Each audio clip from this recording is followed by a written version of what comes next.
Welcome to JustWannaQuilt, a research podcast coming out of Tulane University Law School, where we explore all kinds of things, stories about quilting, tools, field trips, maybe some famous quilters stop by, and, of course, a little bit of copyright thrown in just for fun. This is Elizabeth Townsend Guard. I'm your host. I'm a law professor at Tulane University School of Law and a LePage Faculty Fellow at the A.B. Friedman School of Business at Tulane, and I just want to quilt. So today we're talking with Calista of Wonderfil Threads. I am so excited to be chatting with her. We're learning all things threads, and she's amazing and cool, and I'm just super psyched she's here. My name is Calista, and I'm calling from Calgary, Alberta, in Canada right now. Awesome. And you're with what company? I know the answers to these questions, but we're still asking them for preservation purposes. Of course, yeah. I'm from Wonderfil Specialty Threads. Awesome. So we're a thread company, and we carry 36 lines of thread from 100 weight all the way to number 3 pearl cotton. That is craziness. I'm really psyched to talk with you, and I find thread especially overwhelming, I have to say, because there's a lot, but I also think that I'm starting to recognize that thread matters. Like, if you use a particular thread with something, that it makes it better. So I want to chat with you more about this, and I have other questions. And you've got a great website that kind of helps people through stuff too. So, and you've got all kinds of things.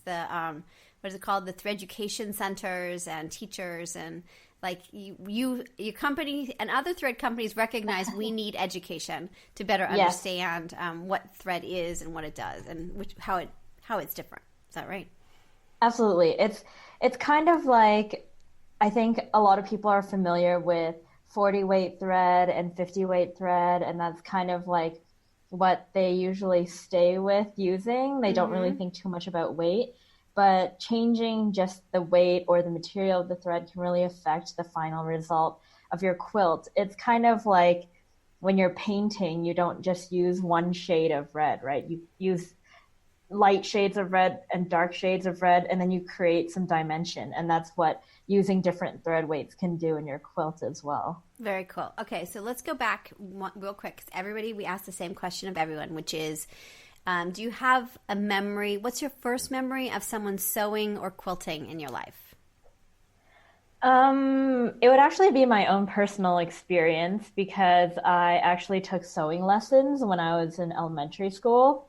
Very cool. I can't say it lasted too long. Yeah. But I did make a couple pairs of pajamas and some small projects into a bag here and there. Very nice. And so how did you get interested in thread? It wasn't through your own experiences with thread in terms of sewing. So how did you get to where you are now with Wonderfil? I think I know the answer to this too, but I'm officially tell me how this happened. Okay, for sure. Well, actually, Wonderfil is a family-owned business. So actually, my dad started the company. So I've kind of been around threads my whole life. Growing up, I actually didn't think I was going to be involved with the business in any way. My parents always let me kind of decide my own path to take.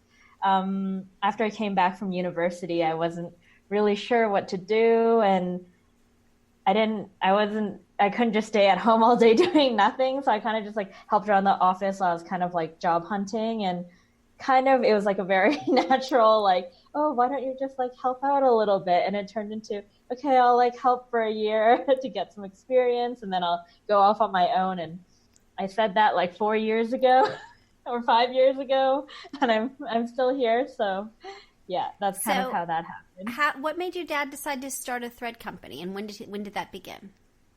Actually, we've been manufacturing threads since the late 80s. It used to be more of like a trading company, and he kind of saw that there was kind of a good market for thread, but he did it more on the industrial end. So he was kind of selling to commercial businesses, but there's kind of no loyalty in the commercial industry. It's kind of like, another supplier is cheaper, you're going to switch to whatever supplier is cheaper, and brand doesn't really matter too much. So he kind of wanted, and he didn't really enjoy that side of the business as much. We still had it for the first like while Wonderfil was still running as well, but he loved the retail industry so much, and he loved like the sewing community and all the quilters, and he was just like, everyone is so nice in this industry. And so we kind of shifted all of our effort and time into Wonderfil, and kind of slowly just did less and less of the commercial side of the business. Very interesting. So tell me a little bit about so we're doing a project on family businesses. So how is a family business, do you think, different than, say, another business? So what is your life like if your mom and dad are like, how is that going? How is it like, do you feel like there's separation? Are you always talking about business stuff? Can you have dinner without talking about business? Sort of, how does a family run business operate in your family? Do you know what I mean? Like, how do you keep it? Is there a life-work balance, or is it just all mishmash together? I try to have a pretty good balance between work and play. But when I am in Calgary, I am thinking about work a lot. I am thinking about work after work, and I don't really think about like a normal work day. It's just whatever I need to get done, I'll like stay till whenever. And sometimes our family dinners kind of turn into like family meetings instead. But I like it's that. because all of us kind of travel a lot as well. So it's kind of rare that all of us are in the same place. So when we are together, we're like, okay, wait, we actually have to decide these, and these things, since we're all here in person right now. Interesting. I don't mind too much. I think it's kind of just been part of our life for so long that it doesn't feel forced when that kind of stuff happens. Like I've been around this my whole life. Like I remember when I was a kid and we were just getting started and sitting around the kitchen table, and everyone would be at a different station, like packing threads into boxes. And those were great memories for me. That's really great. Now, how many family members are part of your business? My parents are both part of the business, and just a year or two ago, after my sister graduated, she also joined the business. Nice. Very nice. I like But we that. kind of all have our separate roles, so we're not kind of stepping on each other's foot, and I think that also helps us get along better. That's really great. That's really cool. Okay. So, thread. So we have a bunch of samples. Where should we begin, and what should I know? So we've done a little bit of We interviewed. Who did we interview? We interviewed Superior Threads about a year ago. And so that was when I first learned that there are different aspects of threads. I really didn't know very much about threads. So now I'm ready for like next level, right? So and you said some really interesting threads that are all kinds of stuff. So assume I don't know anything, because I don't know very much. And where do we begin with sort of understanding thread? For sure. So I think there's different materials of thread that are available in the industry, and they're kind of varying qualities as well. And I think that's something people don't realize sometimes, and they just associate that material with being like a type of thread that will never work in their machine. And that's why it's kind of, we focus a lot about education, because we care about the quality of thread. Like, people are buying crazy nice machines. People spend a ton of money on fabric, but somehow thread, I always find, actually gets neglected a lot. So and people are like, oh, just whatever's in my drawer. Like, I got passed down like a bunch of spools from some family member, and that's what they use. Right.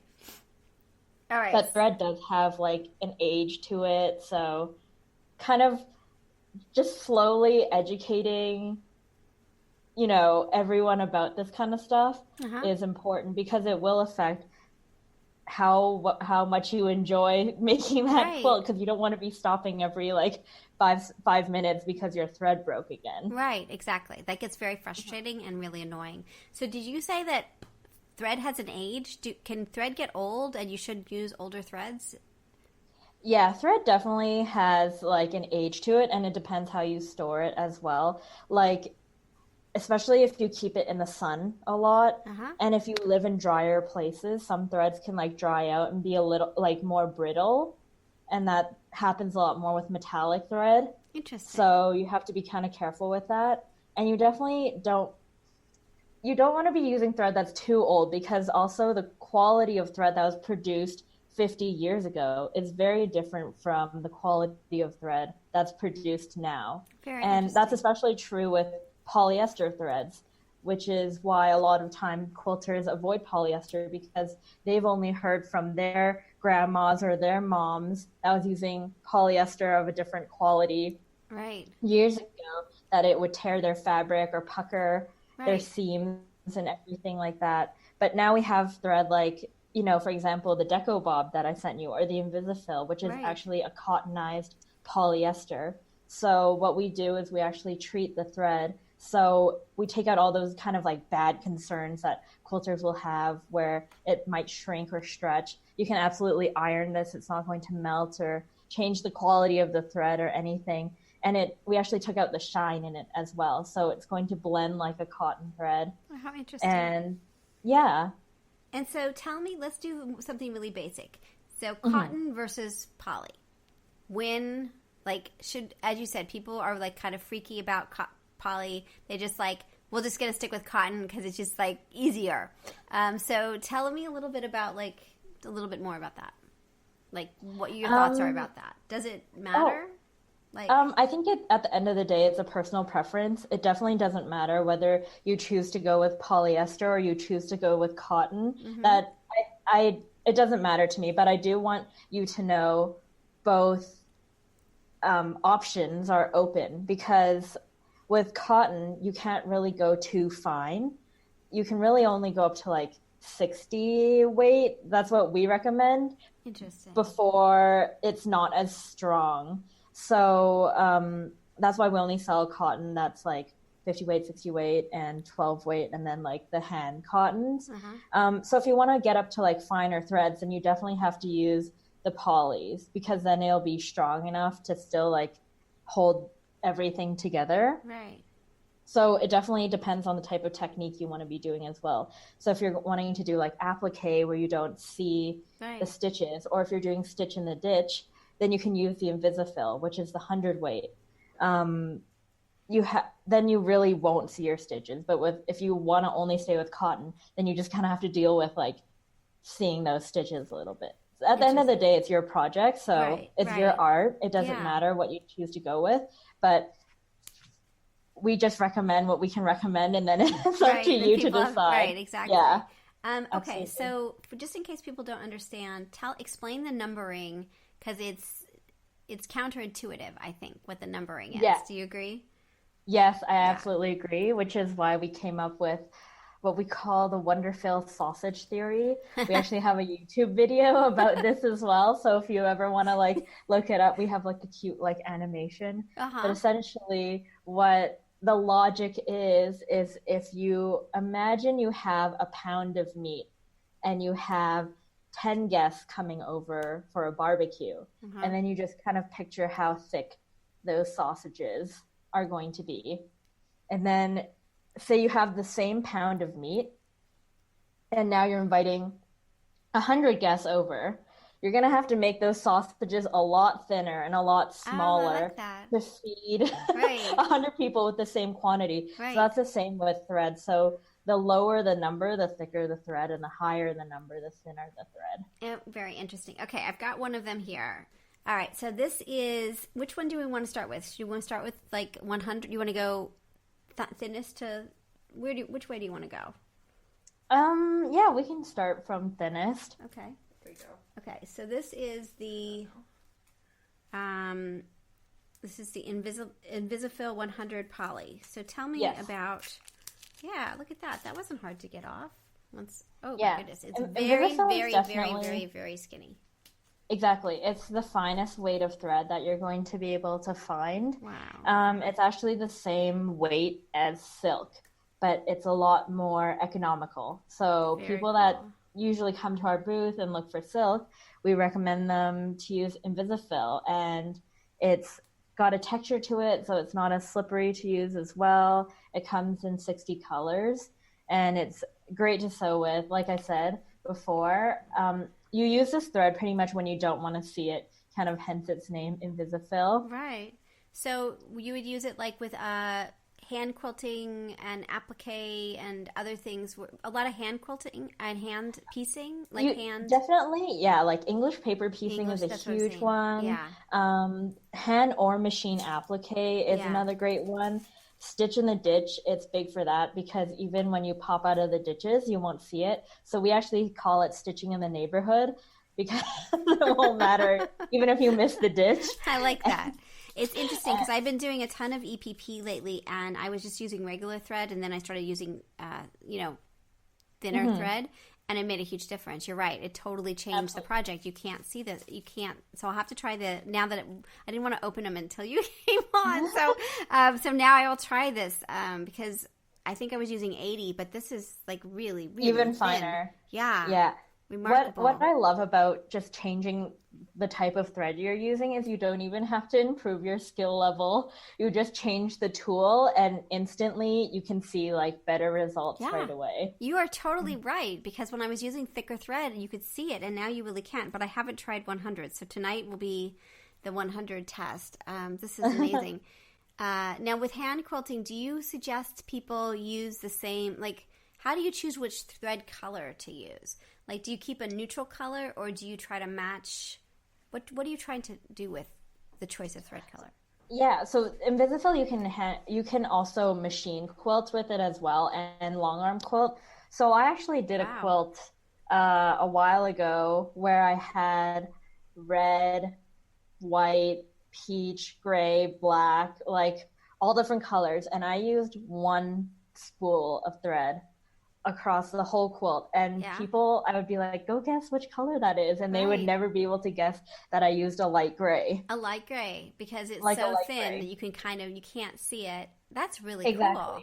So with Invisifil, like threads that are like super fine, you can pretty much choose the tone, like the same like shade tone, but you don't have to choose like the exact color match, and it'll pretty much blend in.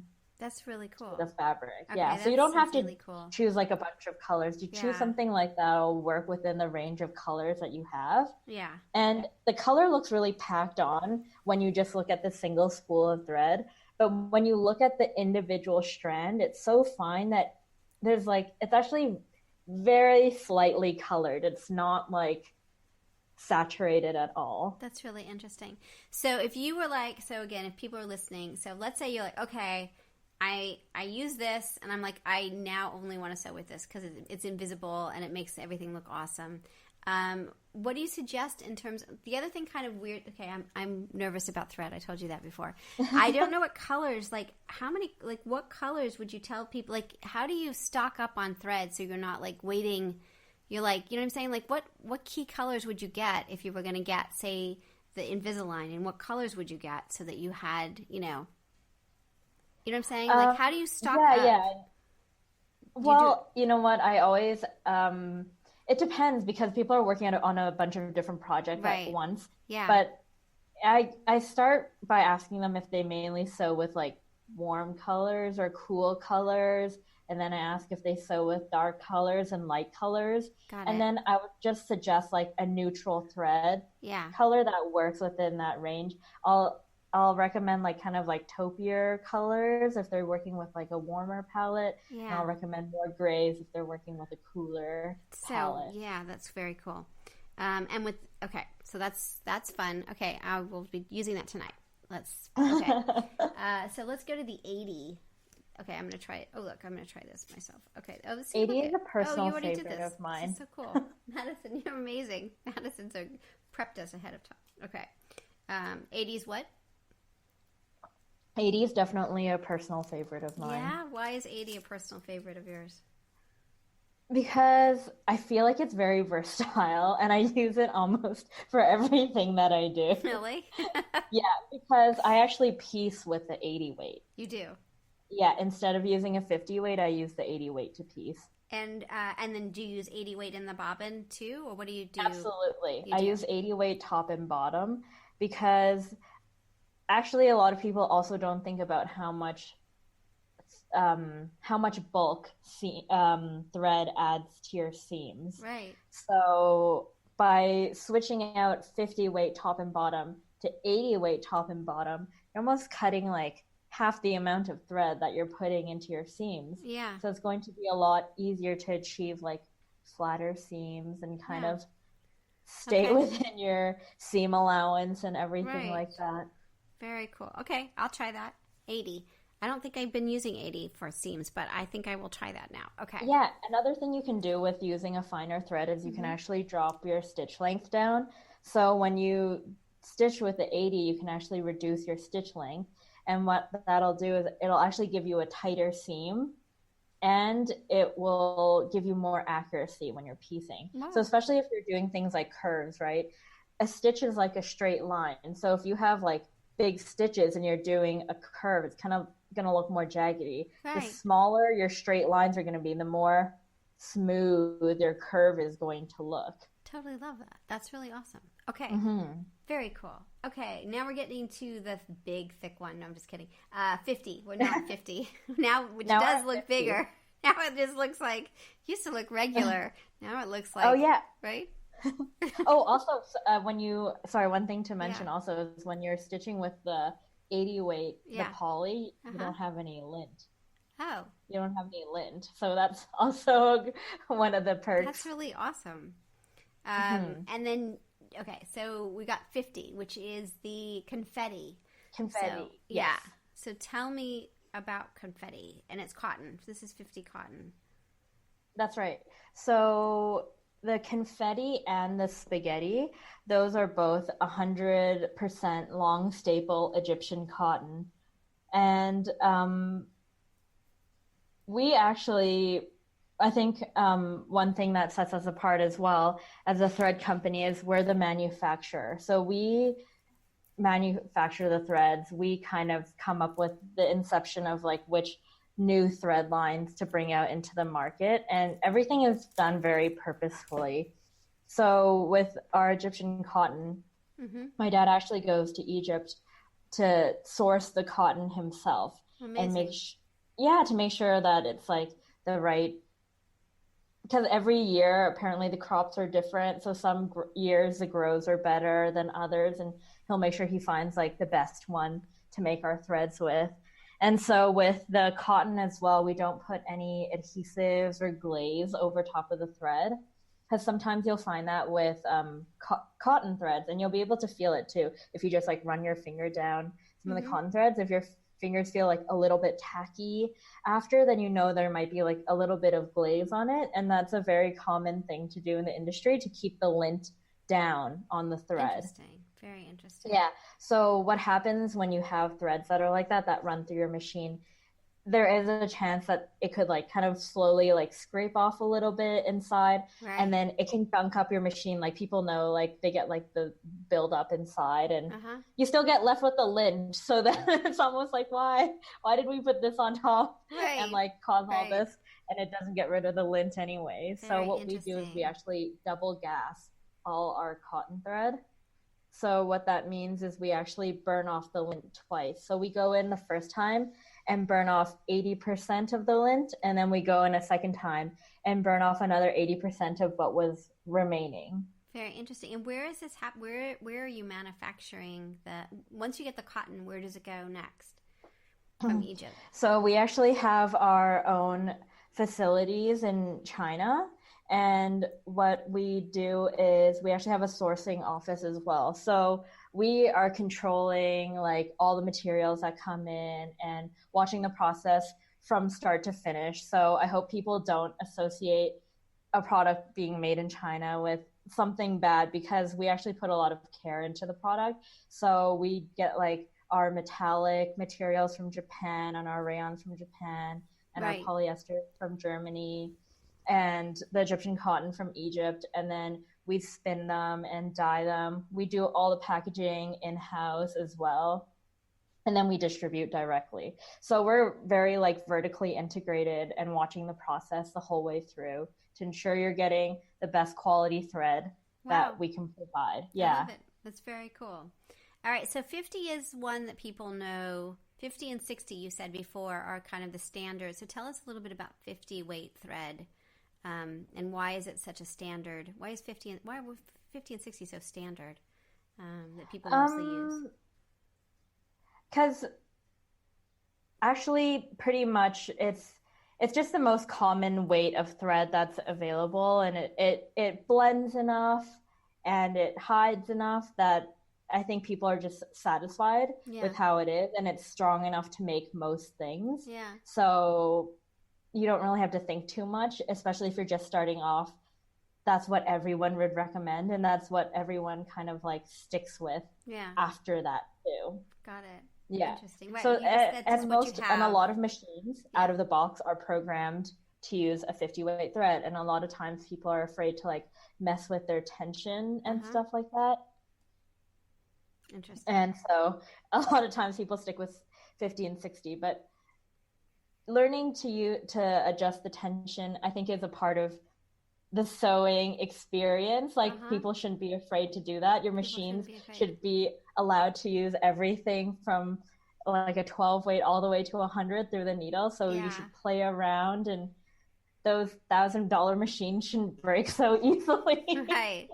Yeah, don't be scared. Got it. Okay. What about the 12 weight? It's thick because it wears. Yeah, the 12 weight's fun.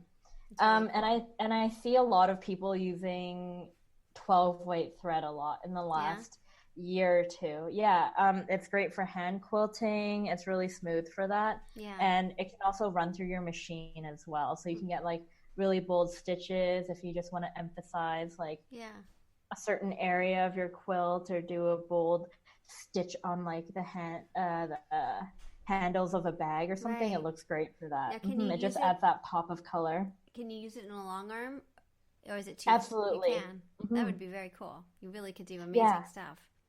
We actually have some comparisons. If you ever see us at a show or anything, come by our booth, because we have lots of awesome samples. Yeah, we compare how the same stitching looks with a 50 weight and the same stitch looks with a 12 weight, and the 12 really pops your quilt. So if you think about like the thread weight spectrum, 40 to 60 weight is kind of like your utility weight thread. So it just kind of, it'll sit on your quilt. Anything heavier is going to pop out to you, and then anything lighter is going to recede into the background. So definitely don't be afraid to play with more than one weight in a quilt, because it's really going to add like texture to your quilt. Cool. Add I love it. Dimension into your quilt. Yeah. Very cool. Okay, this is the one. These are the two that make me nervous. Rinse and gone. This is like... Don't be nervous. Thread shouldn't make you nervous. I'm really afraid of like either somebody using this as like a April Fool's joke, right? Like, or... I had a customer tell me that they did. They did?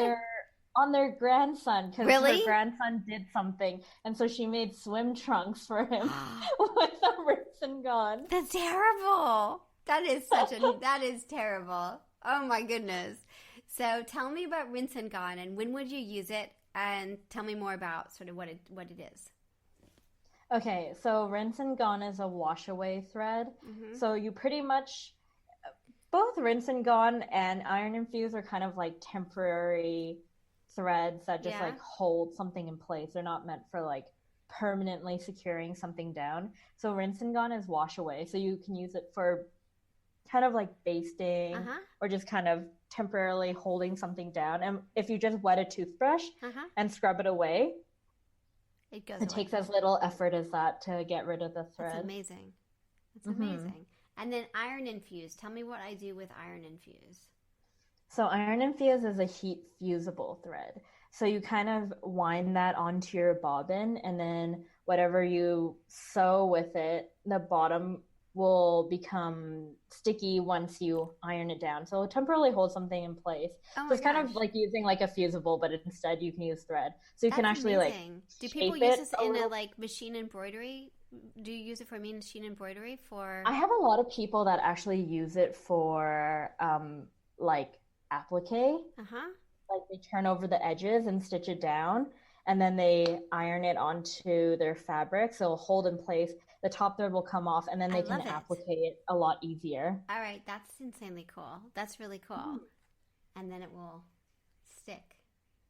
All right. Hmm. That's super interesting. We actually have YouTube videos because I know these two thread lines can be, people might not know what to do with them right away. So we actually have Totally. like 5 ways to use rinse and gone or something like that Fabulous. on our YouTube page. Cool. I'll Yeah, we put it post on your videos page. every Friday. So That's really you guys great. check that out. How important is YouTube and social media to getting your product out? I think it's especially important for us as a company because we value education a lot. Mm-hmm. A lo- all the content that we kind of put on our platforms, we try to make it educational. We kind of want to share and inspire different ideas. So we actually have themes for different days of the week. And so on Monday, we kind of just like start the day off, the week off fun with like what we call Mad Monday. So we just do a fun post. On Tuesday, we actually do Tip Tuesday. So we post a sewing tip every Tuesday on our Instagram and Facebook pages. And then on Wednesday, we do Wonderfil Wednesday because we want to showcase all the different types of projects that you can use using different thread weights. So we repost kind of what our followers tag us in. That's And great.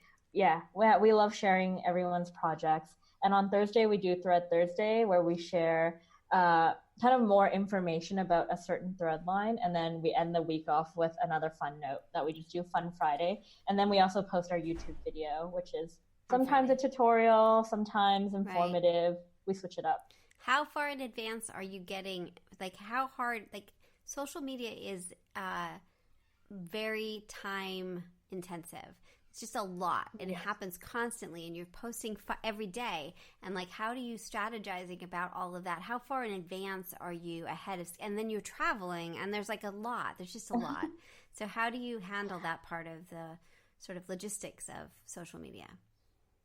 Of course. The Instagram, we're always collecting posts for like Wonderfil Wednesday. So anytime anyone tags us, Mm-hmm. we save those posts. So then on Wednesday, we kind of have a collection to kind of Yeah. pull from already. But for like the Tip Tuesday, anytime any one of us thinks of something, we just kind of like a running list Nice. of like tips.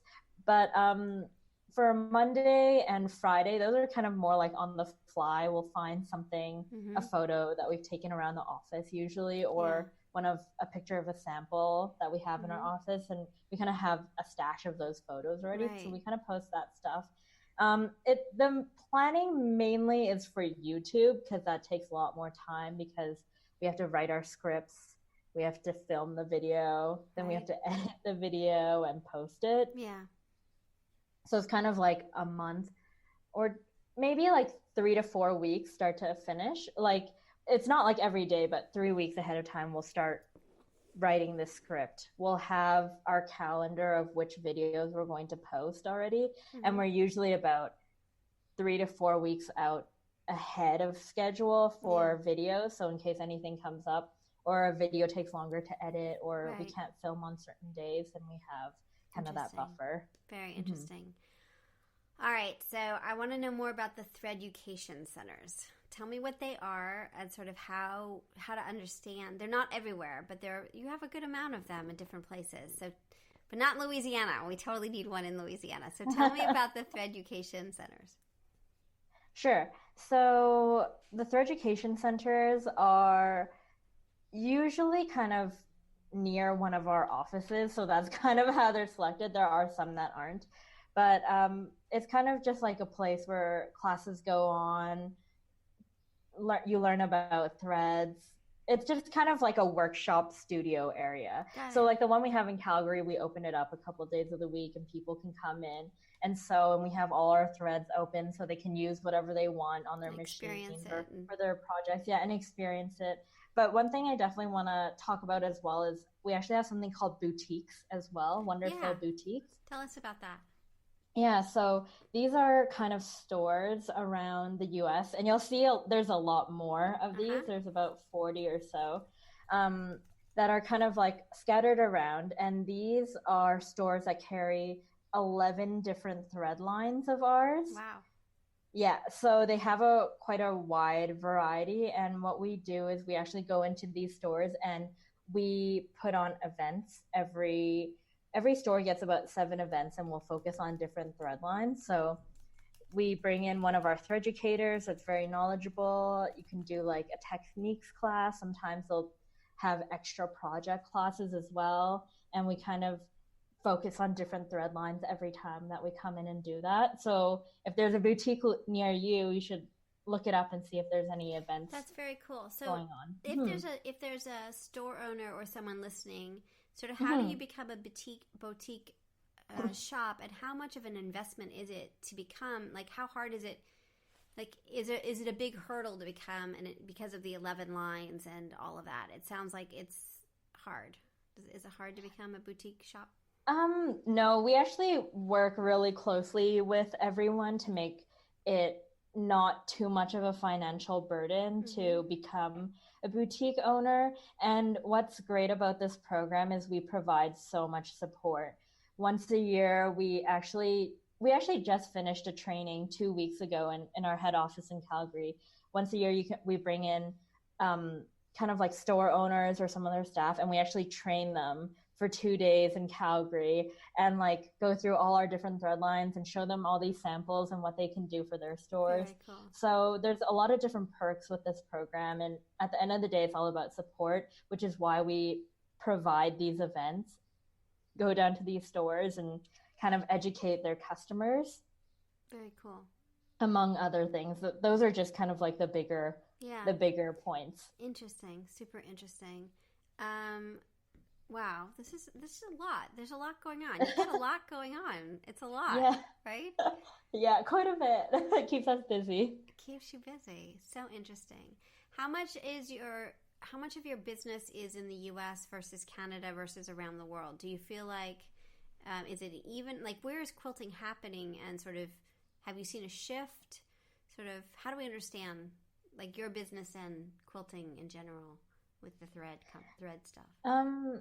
Definitely, I would say the Western markets are where quilting is happening more of, because I think it's just part of the culture and part of the history. Like, people have been doing this in America or in kind of like Western Europe and places like that where they share that similar type of culture for a lot longer. So that's kind of where our main markets are. The US is definitely the biggest one, I think, but also because of the population as well. Right. Interesting. Like, Canada's like 30 some million, which is like the size of California. Yeah, so, right. Yeah, but we still have like a lot of really passionate quilters up here, and we love supporting Canadian quilters. We always go to the Quilt Canada show. So I think it's more so the different types of popular quilt trends that are happening all over. Like, when I go to America, there's a lot of different things that are happening. But when I go to Europe, I feel like there's a lot of more traditional things happening. There's a lot of people that are still doing a lot more hand quilting. And I wonder if that's because they might not have like 3 sewing machines at home because of the space that they have. Totally. So like, long arming isn't as big in Europe as it would be in America. You've got a really cool thing that I found on your website, which was suggested guidelines for uses. And you've got each of the kinds of thread you have on there, and sort of, you know, what it is, if you're using edge to edge or like all kinds of things, right? So stitch in the ditch. And so it was really nice to see that. I mean, you do a ton of educational stuff, but it was really great to be like, oh, I should try that. Can you try stuff? Like, it also, like, you're like, how do you know that you like confetti over Deco Bob? You know, like, how do you do you suggest people when they're sort of like, do you suggest like someone like me or a long armor that's trying to learn about your company, just order a bunch of different ones and sort of experience them? Or sort of, how do you get to be more educated on all the stuff? Right.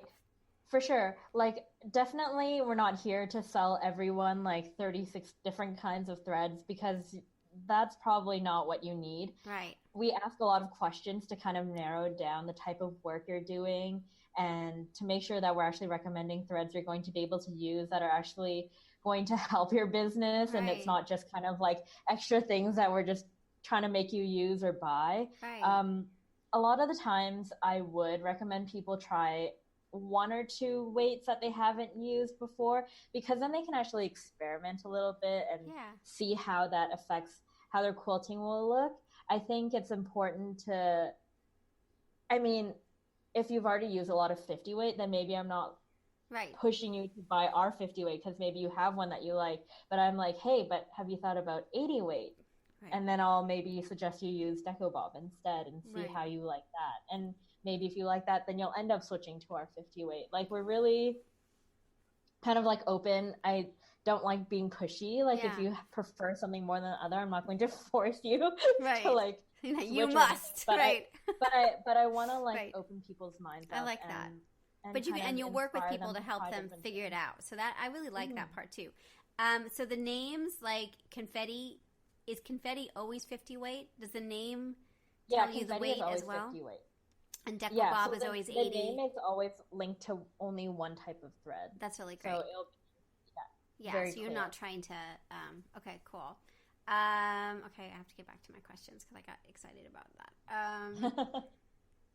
Oh, okay. My biggest question of the day is: do you match the bobbin thread to your top thread? Like I love that you asked this question. I get asked it a lot too, actually. Yeah, absolutely. And I answer with this response, which is your hands, or not your hands, but your threads are pretty much kind of like holding hands. They're holding your fabric together. Right. So in real life, do you need to be the same height as the person you're holding hands with? No, you can be a taller person and a shorter person, and you can still hold hands. And that's exactly what your thread is using, or what your thread is doing. So, if you come to our booth and you look at any of our samples, we're using any type of top thread, 100 weight, 12 weight, 50 weight, and actually all our bobbin thread is the 80 weight Deco Bob. We're using the same weight of bobbin thread all the way around. We chose the 80 weight because it's fine, but it's not like the finest. So it's got some strength there, and it won't be too fine for some of like the newer machines nowadays, like the Berninas, like the 800 and 700 series. They have like sensors in their bobbins that actually have troubles reading like bobbin threads that are too fine. So Deco Bob just kind of like sits on that perfect like line. And again, it's about reducing the bulk in your stitches, especially if you're doing something like embroidery. We're just kind of like piling so much thread then you on top.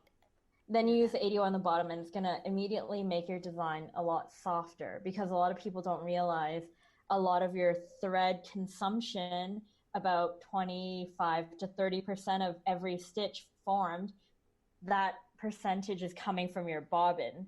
So that's actually a lot of the thread in one stitch. That's right. So if you're using a lighter weight bobbin thread, it's definitely going to make a difference to what you're doing on top. And what about color? Are you suggesting that people use the same color bobbin and top thread, or does that not matter? Doesn't matter. No, it doesn't matter. I think it depends on like whether you want it to like blend in the back or show in the back, or if it doesn't matter to you. But if you don't want it to show in the front, definitely I would match the bobbin thread to kind of like what the majority of your top fabric color is. So even if you get pokies and stuff, you're not going to notice it so much. Got it. I like that. Okay. And for people that are doing, that's kind of like for quilting, but if you're someone that's doing embroidery, you don't have to match the same color top and bottom, but I definitely wouldn't suggest only sticking with black and white embroidery thread all the time, because if it does poke through, because there's such a stark difference, you're actually going to notice it a lot more than using like a neutral color, like a beige or off-white or like a gray color. All right, so if somebody like me, which is totally me, I'm totally now obsessed with you and like all the smart things that you have to say. So I will go to your YouTube channel and watch that, because that will tell me a whole bunch of stuff. If I still want to do more, like if you have what other things, how do I learn more about thread? Once I exhaust my YouTube channel experience, like, do you have other opportunities for people to learn? And does it matter what level you are? I mean, you've got the boutiques and the thread education centers, that's sort of where you would probably go next. Is that right? For sure. So like definitely if you're just kind of looking to learn at home and stuff like that, we have a lot of great resources on our website and reading materials. The YouTube page is definitely a great place to start. Like I said, we have everything from kind of just like introducing the thread lines all the way to like different techniques, or even like a full project from start to finish, and we'll provide like the pattern for free for things like that as well. Then if you're looking for more of an experience, I would definitely find a nearby boutique store and see if they're running an event anytime soon. But besides that, if you ever have any questions, we're online all the time. We're here to answer any question. Don't be afraid to ask. There's no stupid question. I like that. Absolutely none. So like don't hesitate. Feel free to reach out. We actually love when we get questions about thread, because that means people are curious to learn, and we love educating people about our threads. Awesome. All right, 2 more questions because I forgot. Oh, I guess 3. One is the IP question, which we should have already asked. We have the bobbinator. I forgot we didn't do that. So that you sent us that turns your bobbins into a spool of thread. That's super cool. It's your invention. Yes. Because people were like freaking out that, why did you make this? Because people had a lot of bobbins and they needed the thread. So you can. It's kind of got a bunch of different purposes. One for sure is you can kind of like use up your random bobbins that are sitting around with a bunch of different colors and just finish them up on a little project or something like that. They come pre-wound with our 80 weight, but you're more than welcome to wind any other type of thread onto a bobbin and stick it in the bobbinator and use it on there as well. So I find that a lot of people use the bobbinators for bringing to class, so they can bring a couple of different colors because it can hold like about like 80 to 100 yards of thread depending on like how thick or thin it is. And then you can bring a couple different colors to class. A lot of people use it for stitching on the road, so doing their English paper piecing. It's a great storage system, and now that it's summer, everyone's going on road trips. It's a great little handy thing to just like throw in your bag, and the thread won't go everywhere. Yeah, I love it. Okay. Okay, cool. Awesome. All right, well, we'll try that. And then also you can put it on your machine and use it as a... Absolutely. Yes, you can use it on your machine. Yeah. Very cool. Okay, and then L size versus class 15. Is it true that like you can use one of them? Which way does it go? Can you put L's into class 15 but not class 15 into L's, or does it the other way? Isn't there one that you can like... I don't remember. So L size bobbins are a little bit flatter than class 15 bobbins. Your machine will tell you which bobbin size it takes. Some machines will come with a little like plate almost that you can put in your bobbin case, so it can fit the L size bobbin and the 15. Got it. And but make sure your machine says that. Yeah. Yeah. So it really depends on the model of your machine. It's not even just the brand, because some brands will have machines that use L, and some machines will, and the same brand will have machines that use 15 as well, which is why we kind of created the bobbin guide that you can find under the resources page on our website as well. Fabulous. So we tried to do our research and list out every machine, make and model, and their respective bobbin size. Amazing. Okay, well, I've asked you way too many questions, but the one that we have to ask for our project, because it's an intellectual property project, is what role does trademark and patents and copyright play within your company and your business plan, or sort of your way of doing business? Definitely, we do care to protect our name and everything like that. And you see the invention, like the bobbinator, is actually patent pending, I believe. It definitely plays a role. I wouldn't say I know too much about it from my end, because that's kind of what my Right, dad takes care of a Right. little bit more. Right. So I don't want to give you No. an answer that I can't really Got answer. it. But obviously, you have trademarks and you have trade dress or your packaging, sort of what this looks like. With the blue, with the orange, like the packaging matters, and your social media profile, like all of that matters, and that's all intellectual property. All that stuff that sort of says who you are versus your competitors, I would imagine, is important. Yeah. I mean, it's definitely important to be consistent, and if you're putting something out there, to have our name on it. We're making sure that we're using the right kind of, how do you say it? It's kind of like the right logos and things like that on it, because we do have a registered trademark on Wonderfil. And so Cool. as we do our own packaging and everything like that, we do make sure that all of that information is on there. Well, I am this has been a great hour. I really appreciate your time. I am going to totally be sewing with this stuff. I would love for you to come back and chat more once I've experienced it and played with it. And we can chat more, because I just think it's really cool. And where are you guys going to be? What are you at, shows or festivals? What's coming up for you in the fall?